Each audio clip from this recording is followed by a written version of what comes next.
we totally did it. we totally did it. I've hit record. It's happening We're right back. before we're back. First podcast of 2024. Can't believe we're here to tell the tale.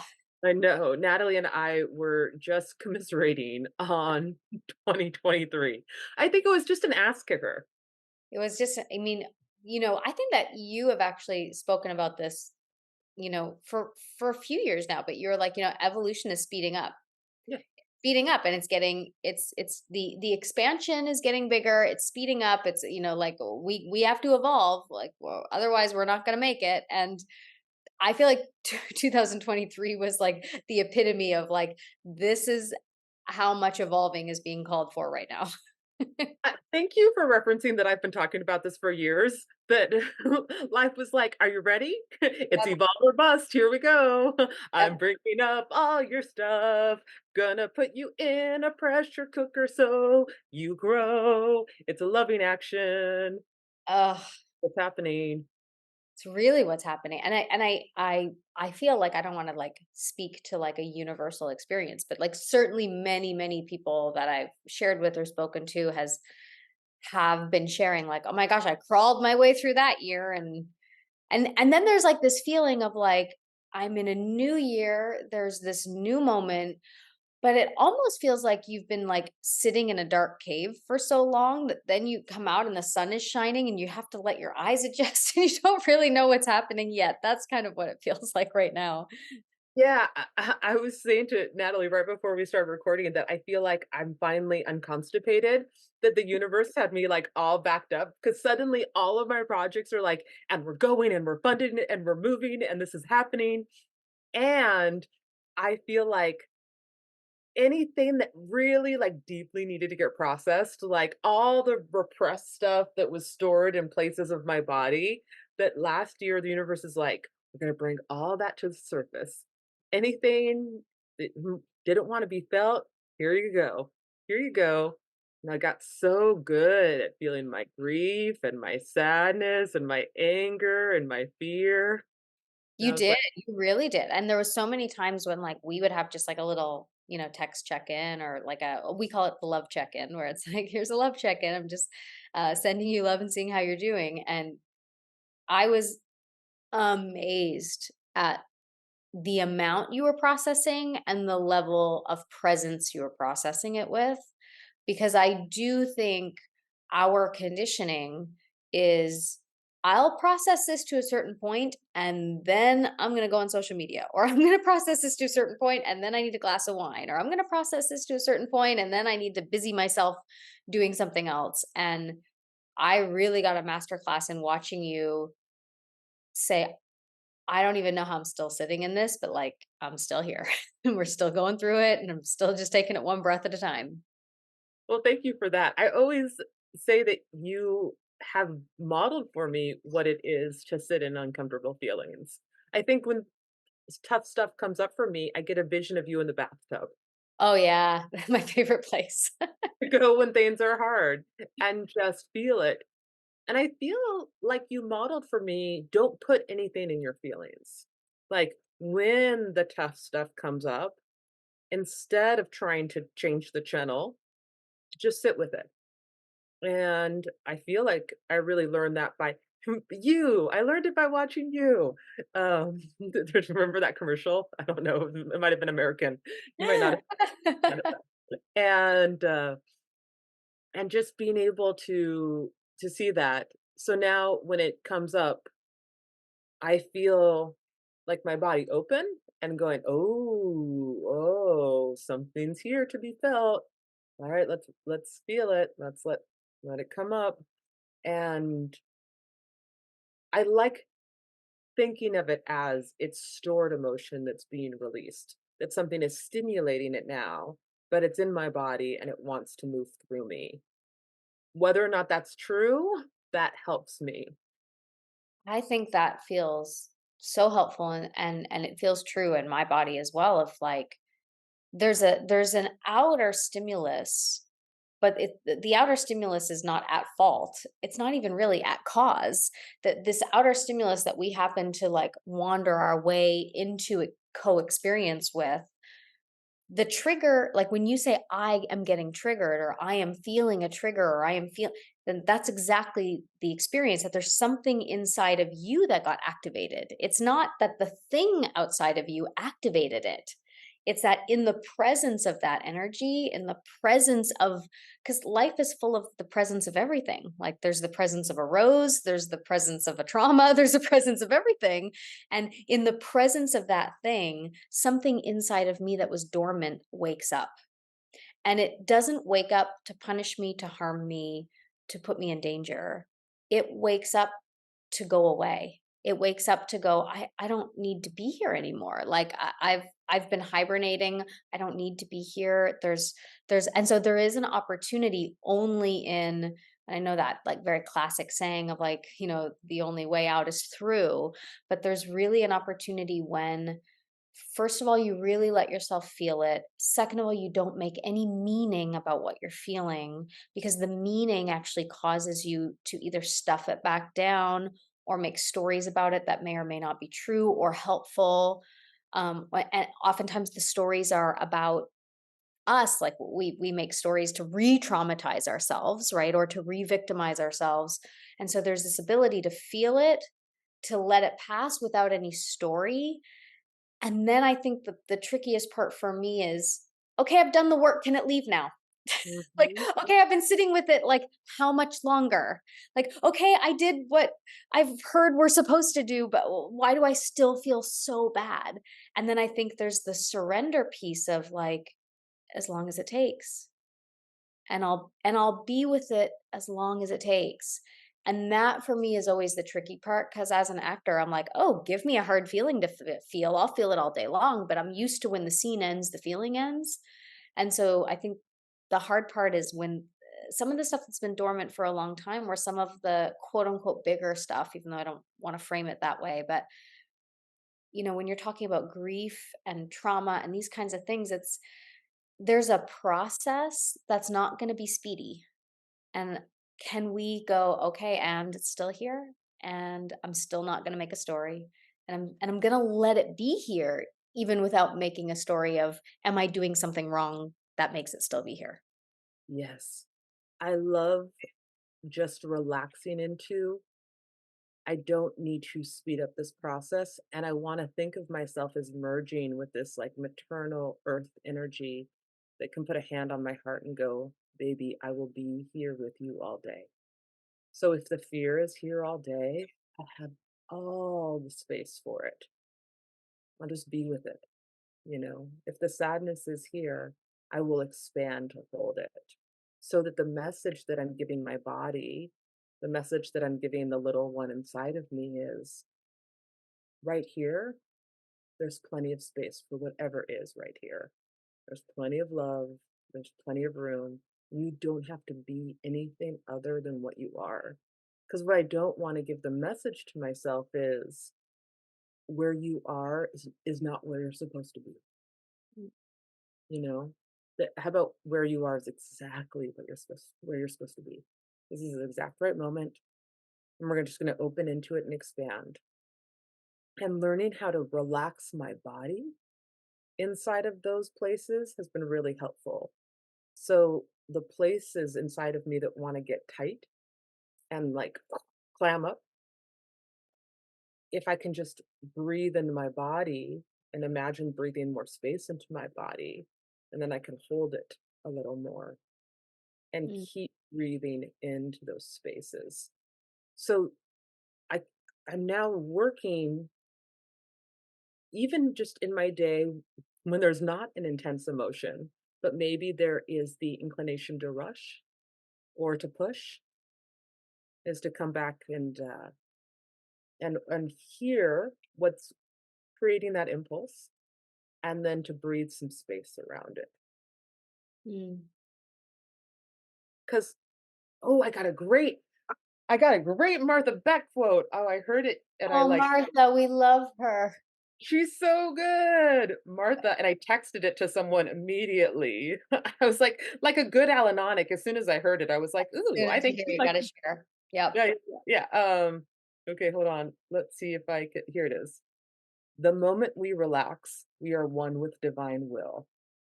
Mm, I was on her last podcast, and I was, mm. "Ooh," right? The relaxation itself tells me that I can allow what is ever whatever is here to be here. Yeah. I've been on a real binge this past 6 months or so of the Michael Singer podcast. And I listen to them over and over, like, almost as a walking meditation when I'm dropping my little one off to school, and but, everything in his message is just about the non-reaction energy. It's just about, like, you feel triggered, you feel stimulated, relax. And it's so counter. It's like, I feel stimulated. Shouldn't I do something? Shouldn't I fix it? Shouldn't I change it? And I was just telling you earlier, I've been in also this like year-long course about like feminine energetic mastery. And the feminine design is actually to like sit and hold the space, which ultimately is that relaxation response, right? And um this incredible male identifying coach and leader came in to talk to all of us women about like the masculine energetics, and he was like, I just need you all to like kind of understand that like these energies are built differently, but they're built complementary. But in like the masculine energetics, there it's so ingrained to fix the problem, right? And I don't even talk about that in terms of gender identity because we all have both energies inside of us. But I do think that in the zeitgeist of where we are right now, a lot of um, all of us, no matter how we identify, have adopted these masculine qualities to survive, to make money, to thrive, to do what we think we have to do in the world. And we have really adopted these ideas that like the fix it, the go get 'em, the hustle is the right energetic to sort of like achieve our dreams or get where we want. And although that is a really powerful force that we want to have and we want to be able to utilize, it's not the way that we sort through the emotions. Like Yeah. the stuff that needs to be felt, the intuition that wants to come, the guidance that wants to be given, the dream that wants to descend, the idea that wants to be given to you doesn't come through that energetic system. It doesn't come through the energetic system of like, let me fix it, let me do something about it. So I hear inside of like what we both were experiencing in very different ways this year, this reminder to get into the receptivity and the relaxation when when the hardest stuff comes up. That's not the time to go do something. It's not the time to fix it. It's not the time to move the emotion. In my experience, it's not even the time to take on a practice to try to make yourself feel better. Like, what if I went and did a yoga class? What if it's like, no, baby, just be with it and stop trying to get it to be anything different than it is because exactly as it is, it's doing exactly what it's supposed to. And can you surrender enough to be in relationship with it where you know you're going to be okay no matter how long it lasts? Yeah, and then you start to learn, you start to build a certain kind of trust that whatever comes up, you can breathe through it. And as you were talking, I started thinking about this thing I'm writing where a character learns how to birth their grief and learns how to breathe into big feelings that want to pass through. And so just the way the feminine is the receptive, and we can receive visions that come in that want to come through the world, the feminine is receptive in that it can feel into the heart of things that are stored inside of us that want to move through us. And I think sometimes they're not even just stored inside of our own body, but our ancestral body and also the collective body. And the more sensitive that you are, the more that you can feel into some deep things that want to be felt. But when you allow the feelings to move all the way through you, then what comes with it often is the idea, the intuition, the vision. And not that we are doing it for any kind of result, but things have to move through our system in order to clear out so that there's space and there's room for something new to be born. And we've talked a lot about in this moment in time that there is a new way of life, a new way of being that is being birthed through us. And I think this new way of operating, this new way of relating, this new way of being in a relationship with each other, a new way of creating, a new way of being in business, it's coming through each one of us as we listen deeply and we allow what wants to move through us to move through us. Mm. And I think it goes back to what you said. I think it's that deep trust. I think that we haven't been taught how to trust ourselves. We know it's a really we've been taught how to survive. We've been taught how to get through the day. We've been taught how to make sure people don't get angry at us. Like we've been taught how to sort of like keep ourselves small, keep ourselves safe, get through the day, get through your life, get to the end of it, have some money to retire with. Like we've been taught these systems of how to cope with a system that isn't actually healthy for us. And Yeah. part of how we first understand that we're in a system that's not congruent with us is we have to let ourselves feel the impact of living something that feels so incongruent. And I think that's the hardest part of all because you're not yet at the solution. And you know that the solution might take some time and some doing and some big energy to move. And the willingness to go, I'm going to show up for this no matter how long it takes. Like I remember in the fall, I was having like a lot of stuff that was stored in my body, really from my childhood, really presencing itself. And it was a very somatic experience where like I was incredibly nauseous. I actually did 3 pregnancy tests because I'm like, I'm sure I'm pregnant. This is exactly how I felt when I was pregnant. I felt so ill, so sick, so nauseous. And it was actually just trauma that was releasing. But it lasted for so long. And I would wake up every day and go, "Oh, no, I still feel that. Oh, gosh." And it was like no matter the Reiki and the therapy and the meditation and no matter what I did, it just wouldn't move. And I'll never forget, because it's not like I was like going out and doing a lot of things because I'm like a new mom and I was staying home a lot. And I had this moment where I was, like, going to get my hair cut, and I just remember being, like, on the subway, so nauseous, and not wanting to look at anyone, and not wanting to like, I just wanted to be in my bed, but it had been, like, months of feeling this way, and I was early for my haircut, and I remember just sitting outside, and it was in the Flatiron, and so I was looking at the beautiful Flatiron building in New York, and I was seeing the blue sky, and I was seeing all the people, like, living their lives, and I had this thought that made me just feel into the depth of sadness. So I was like, I wonder if I'll ever walk around like that again. Like, I wonder if I'll ever, like, I saw 2 friends chatting over a coffee, and I saw, like, a drag queen living their best life stomping down Broadway. And I saw like friends sharing lunch together and laughing over a glass of wine. And I was like looking at it like I was in an alternate reality, like, wonder if I'll ever feel that again. I wonder if that's still on the table for me. I wonder if that's ever going to be available. And there was this really hard moment where I went,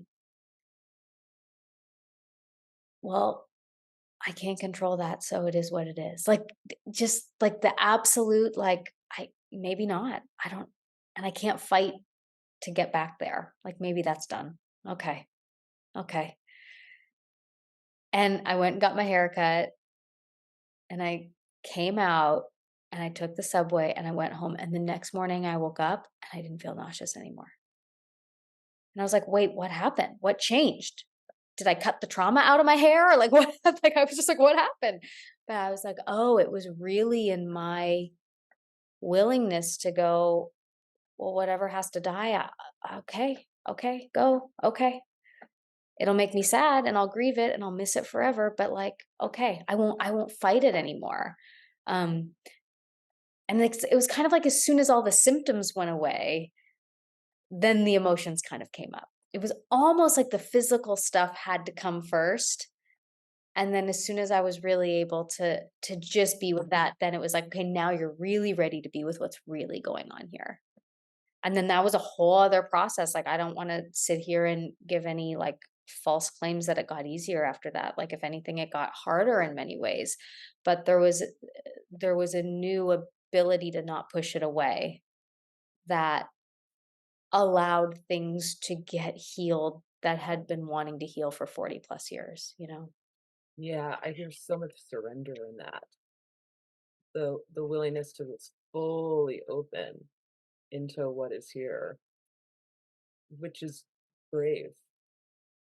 And It's I so actually kind of remember you going through, like, your own grieving process, like, at a similar time, right? It was like this, and I just remember being like, "Oh, this is a human process that we love to avoid, and life, one way or another, is gonna force us to be with it." yes, and I think there is that thing about to hear what our bodies are saying to us.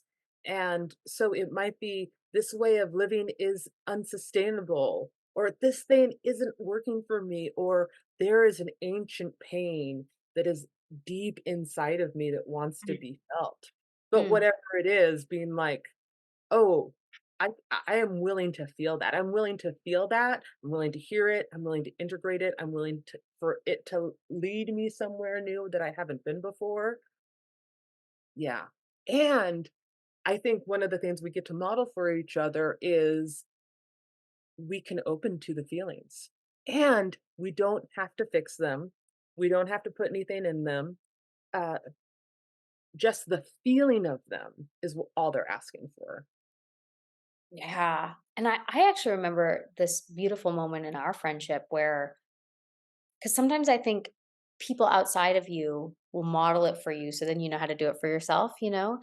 And I remember it was, like, back in 2020, and it's our joke that we were walking the Camino that day, like, The we Camino. we went for this long walk and we got really lost, but I was in deep, deep annihilation, trauma, fear, pain. I was in overwhelming pain that I thought I could not live through.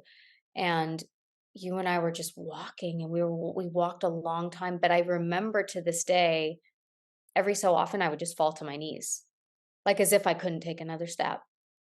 And I remember saying to you, like, Kristen, I don't think I can do this. And you're like, well, we're just gonna keep walking.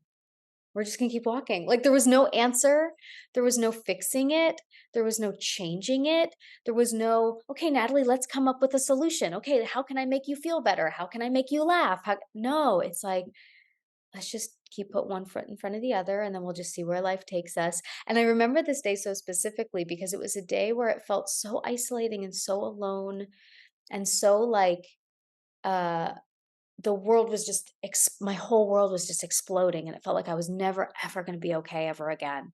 And we stumbled upon this little, like, roadside restaurant, Yeah, and I don't even remember, like, this is how much trauma I have on this moment. Like, you might actually I remember this remember it. circumstance, Well, but I somehow remember us, like, coming to this restaurant, and they had lobster rolls maybe, and that's what we yeah, lots really of wanted, and, like, then all of a sudden they appeared, but then it was a really long walk back, and then, like, somehow the people who worked there had a truck, and we got in the back of the truck, and they drove us back home with our lobster rolls. I'm like, "What was this moment?"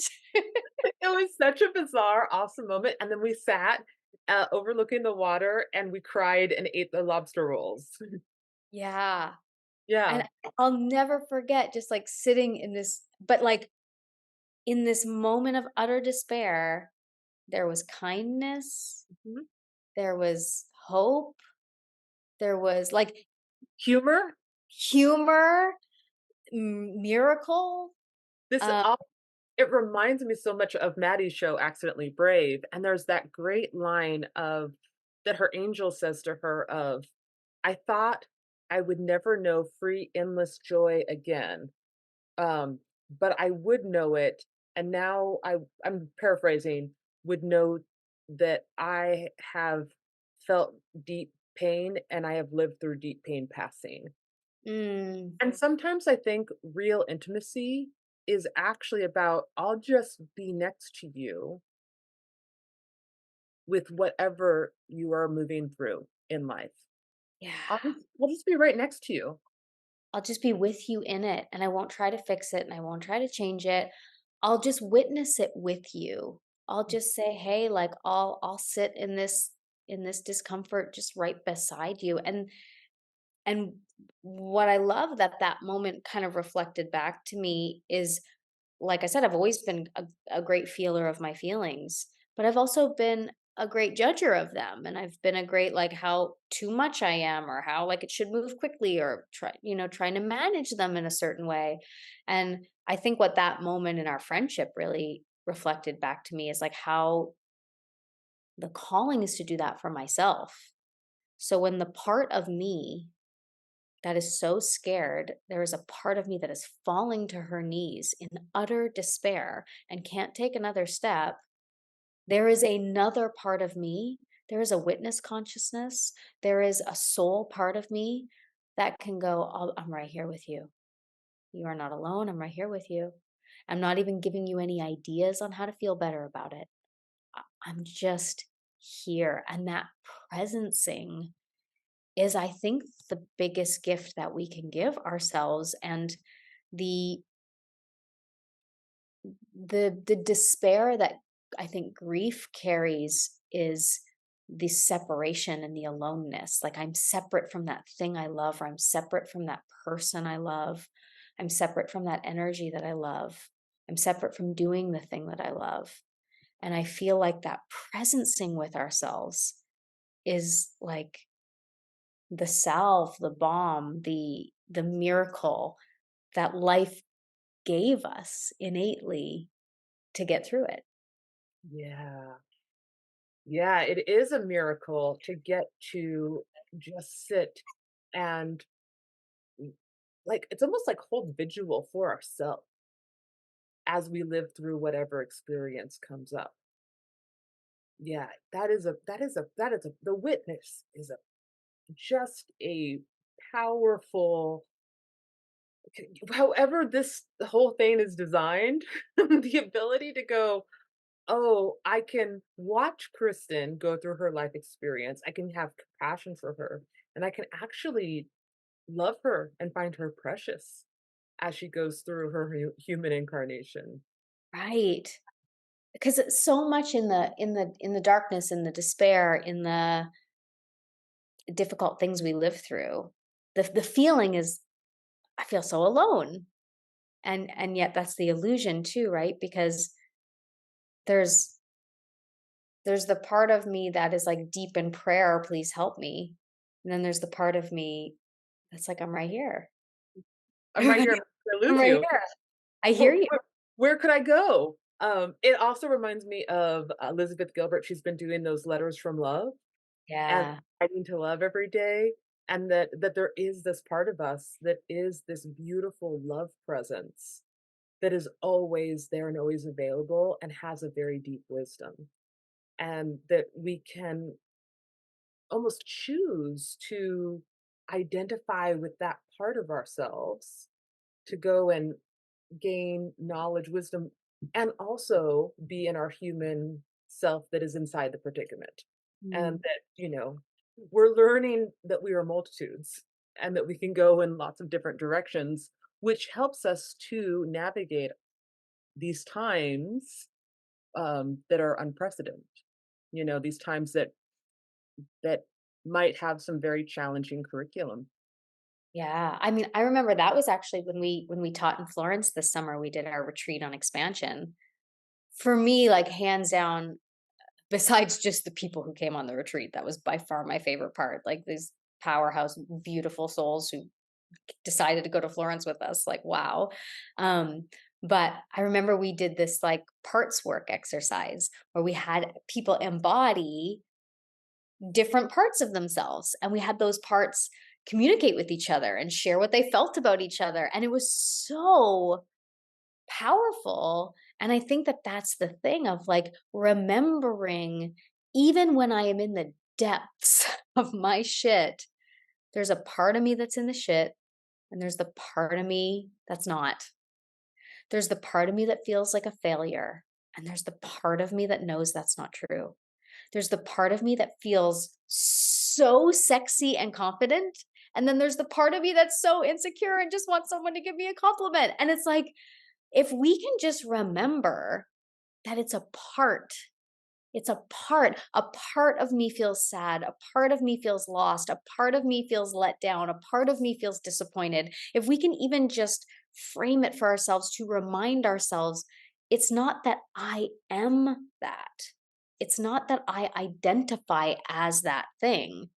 There is a part of me having a human experience, experiencing that thing. And my job as a human being is to go all the way into that experience, feel it all the way, scream it all the way, uh, have sexy time all the way, like all the way in the carnal, primal experience of what it is to be a human being.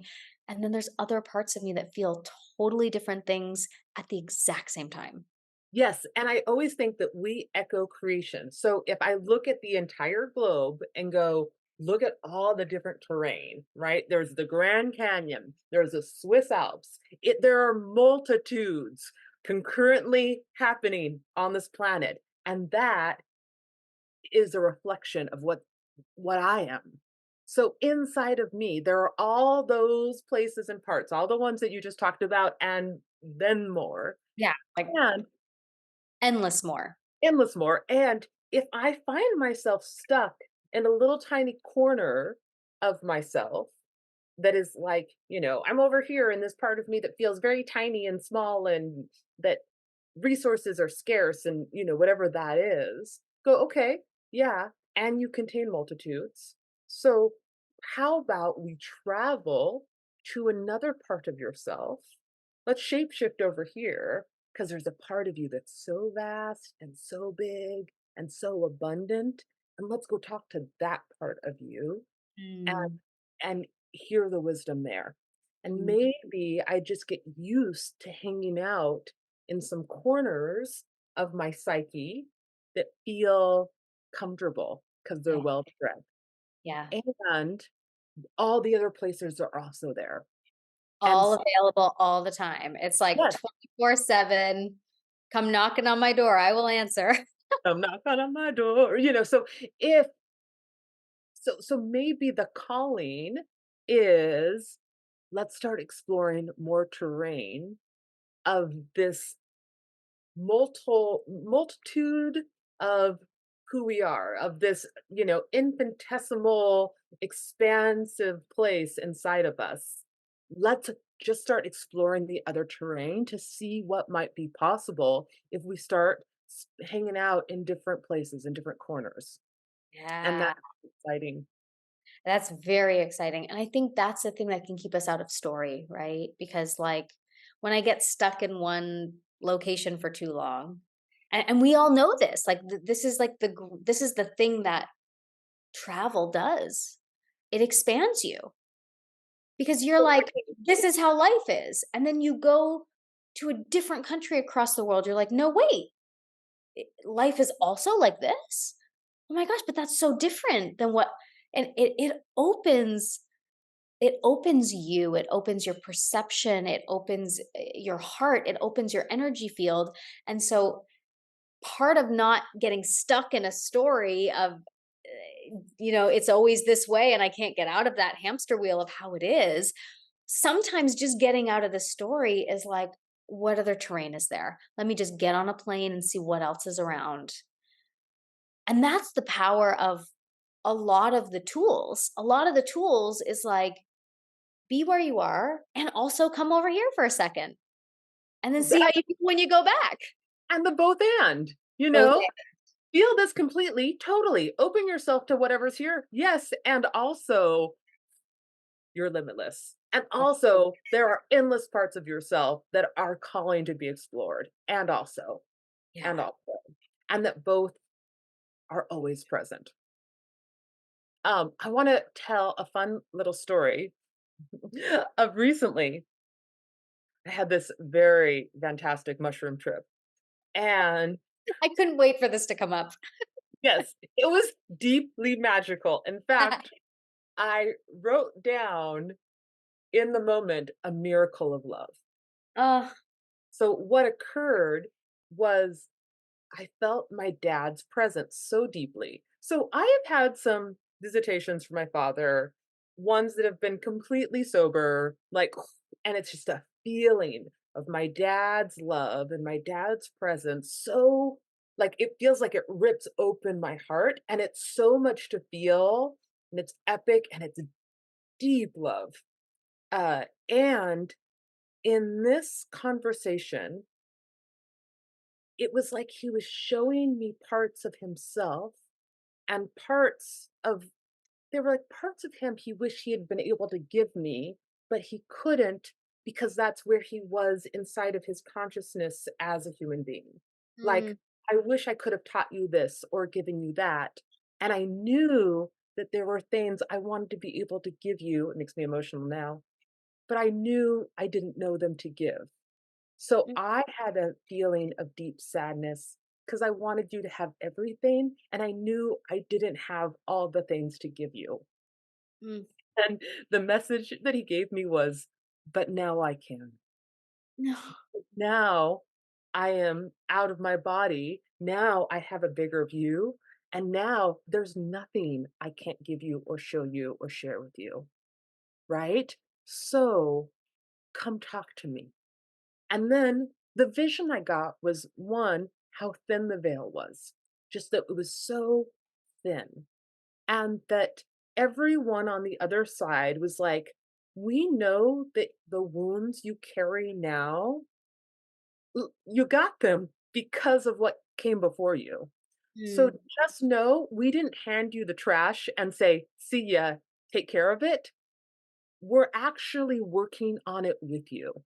mm, This broken, scarred world that you're left with, your own character flaws and wounds and addictions, you're not alone to clean it all up. We are mighty and vast, and there is many of us, and we are on the case. We mm, are working with you on the other side of the veil. And in my vision, it was like I could see it. And what my dad was saying to me is, "I am here all the time to collaborate with you.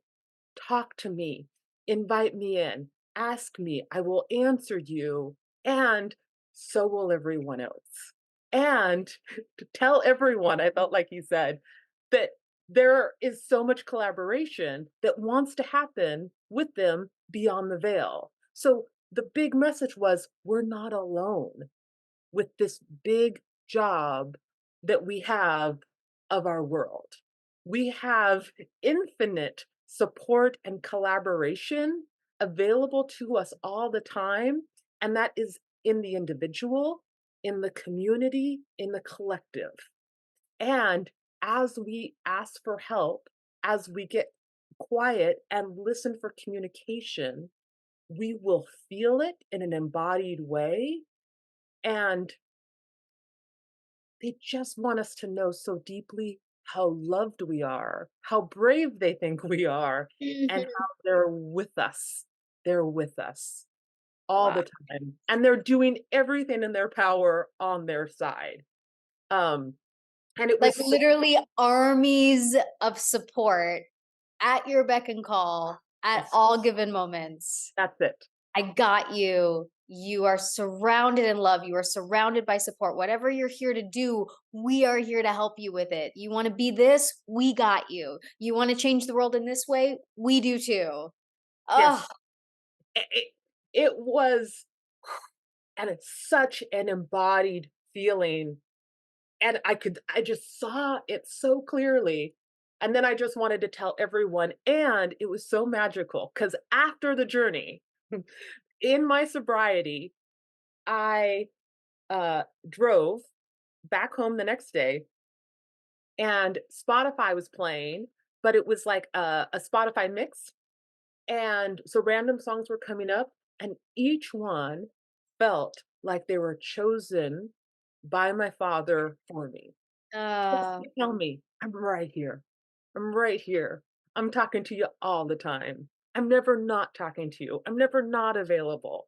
So now I'm like a person in my car who's having out loud conversations with my father. When I have questions, I'm just saying it out loud. Oh, and he said this to me, and I'll just share it because why not? He was talking to me a lot about knowing my own value and how it was almost this embodied feeling, but he was saying to me to take care of myself as if I have this fierce protector of a father. And have you ever heard that phrase, "You see me, you see my father's love"? This idea that wanting me to be the embodiment of that, that um, that I would be, that I would know to the depth of my core how deeply I was loved, and live like almost enforcing his boundaries Hmm. of the knowingness of my value. Well, that's just the most beautiful thing I've ever heard in my life. And it feels like the truth ringing in my body, and it feels exactly how divine force of love, nature, universe wants to communicate to us all the time if only we would just get it. Mm, thank you for that. Oh, Wow. thanks for letting me share. Yeah, and that opening myself up to listen is a big thing, and I know I talk about it all the time, and probably because I need to hear it, 'cause, Yeah. just to watch that part of my human self that, um, doesn't take that moment to breathe, to relax, to listen, to allow. Hmm. Well, I feel like if we have made it through all we've made it through thus far, we are here to listen to a podcast about it. And, maybe in the same way, anyone who just feels compelled to listen to this podcast, maybe the actual thing that wants to come through is like, what is there for you to listen to right now? There's something available for you to listen to right now. And know that you can handle it, and know that whatever you're in, deep pain passes. There's lots of terrain, and there's an army of love around you if you open yourself to it. Feels like a good message going into this year. That's it. Alright, I think we did it. I think that's it. Podcast 2024. We'll see what else comes out of us. Here we go. We love you. Thank you to everyone who listens. We are holding you, and we are just sending you so much love and our support. Thanks for being there. Thank you so much for listening, and thank you for being committed to showing up for your dreams. If you would like to know more about what we are up to, or find more information about our podcasts, upcoming retreats, or anything else, please go check out our website, www.thecreateseries.com. And you can come and jam with us on Facebook. I know we're still on Facebook. We have a Create community page, and that's Create C.R.E.A.T.E.E. And if you want to check us out on Instagram, you can find me, Natalie, at Miss Natalie Roy. And you can find me at Hangy Love. That's HANGGILOVE. Keep on rocking your dreams, and we can't wait to connect with you more.